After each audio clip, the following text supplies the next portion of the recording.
మనకు సామెత ఉంది. సింగడు అద్దంకి పోను పోయాడు రాను వచ్చాడు. ఎందుకు పోయాడు ఎందుకు వచ్చాడు ఎవరికీ తెలియదనేదే ఆ సామెత. మనం చిన్నప్పటి నుంచి వింటున్న మాట ఇది. అచ్చు ఇప్పుడు కేసీఆర్ తీరు అలాగానే ఉంది అంటున్నారు తెలంగాణ కాంగ్రెస్ నేతలు. రాకరాక అసెంబ్లీకి రెండేళ్ల మూడోసారి వచ్చిన బీఆర్ఎస్ అధినేత మాజీ ముఖ్యమంత్రి వచ్చినప్పుడు ఎంత హడావుడి చేశారో అంతసేపు కూడా అసెంబ్లీలో ఉండలేదు అంటూ వాపోతున్నారు. అవును, సారు వచ్చారు, వెంటనే వెళ్ళిపోయారు. అధినేత కేసీఆర్ ఎట్టకేలకు అసెంబ్లీ శీతాకాల సమావేశాలకు వచ్చారు. కానీ అలా వచ్చి ఇలా వెళ్ళిపోయారు. సభ ప్రారంభమైన 5 నిమిషాల్లోనే బీఆర్ఎస్ అధినేత తిరుగు పయనమయ్యారు. నిజానికి అసెంబ్లీకి రాగానే రిజిస్టర్లో గులాబీబాస్ సంతకం చేశారు. పైగా మిగతా సభ్యులు అందరికంటే ముందుగానే వెళ్ళి అసెంబ్లీలోని తన చైర్లో కూర్చున్నారు.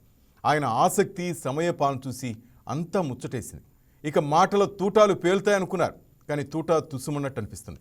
వచ్చినంతసేపు పట్టలేదు ఆయన వెళ్ళడానికి.